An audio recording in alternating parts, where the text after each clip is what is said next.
Ayan na nga at bumili na naman ng gulay ang inyong katibuli. At ang bibilin ko nga pala dyan ay kamatis, sili at kalamansi. At syempre, ang hindi mawawala, ang paborito ng lahat, ang panggisa ng lahat, ang sibuyas, ang pampasarap ng ating ulam.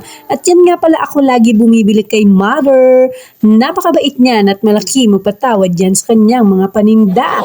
Kaya dyan ako laging bumibili sa kanya at ayan nga pala, yan ang pinilian ko ng sili. Yan, fresh na fresh ang sili ni Mother at ayan, yan nga pala ako kumuha ng kalamansi.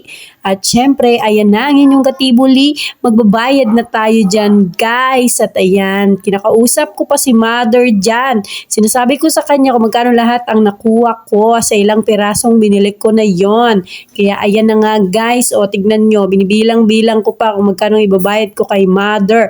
At ang sabi niya, ang halaga daw ng nakuha ko ay ewan ko, secret. At ayan, inabot ko na sa kanya ang pira. Ayan, binibilang-bilang ko pa isa-isa. O tignan nyo, o parang 100 plus lang yata. Yan, napakamura lang kasi ngayon ng gulay.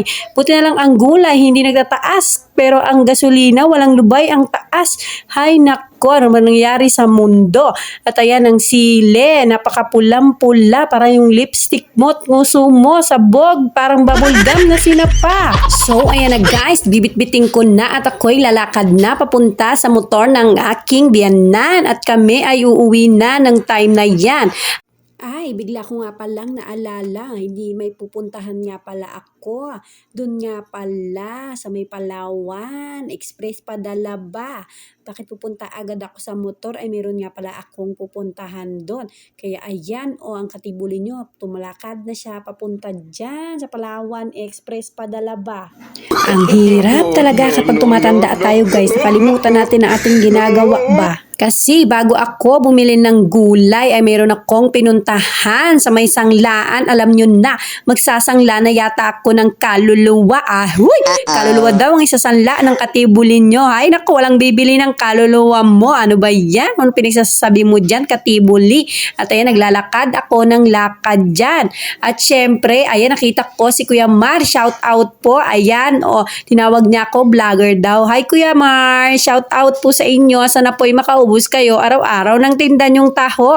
At ayan, lakad ako ng lakad dyan guys. Papunta na ako sa Sanlaan, sa Palawan. Mayroon kasi ako nga si kasuhin dyan.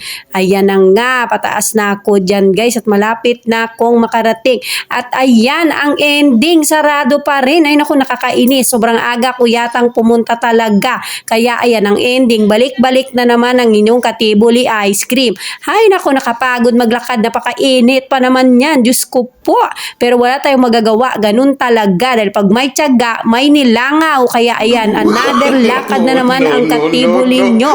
Ay nako, puro lakad na lang ang ginawa ko dyan. Hindi naman ako pwedeng tumakbo. Ay try ko kayang tumakbo sa sikat ng araw na yun. Ay nako, sigurado ko hinto sandali ang ugat sa puso ko. Kaya syempre, ayan at pauwi na nga kami. Ayan at pinakita ko pa ang aming mga pinagbibili. Nga pala, nagtitinda nga pala ng balot ang aking biyanan. Kaya pag nakita nyo yan, ay bubilan nyo naman siya. At ayan na nga, inabot ng gutom. Kaya nagyaya sila kay Aling Josie. Sila daw ay magte-take out ng guto. Go to drive o go to heaven. Ayan o ba yan? Goto ng goto. At ayan, pumasok na nga si biyanan dyan. At ayun, waiting na siya sa kanyang order na take me out. At ayan, mabas na siya. Napakabilis naman talaga. O ayan, nilagay na sa motor. Sasakay na si biyanan dyan. Ayan na nga. Nilagay na ni Hipag ang go to heaven sa motor. At ayan ang batang mabait. At ayun ang biyanang kong babae sa likod ni Tay Tay. At ayan na guys, pinakita ko pa ang go to drive. Ayan guys, ano ba yan? At kami ay tuluyan ng uwi dyan. At tinutukan na naman ang big nose ng katibulin nyo. At hanggang dito na lang guys. At maraming salamat sa inyong suporta. God bless all po. Huwag po kayong magsasawang manood ng aking mga vlog. Yun lamang po at maraming salamat sa inyo. Lagi yung tatandaan tandaan, pag may tiyaga, may nilangaw at hanggang may Diyos tayong kasama, lagi tayong may kaagapay sa ating buhay, mabigat man ang ating pinagdadaanan. At yun lamang po at muli, maraming salamat po sa sumusuporta sa Karas Vlog, ang inyong Katibuli.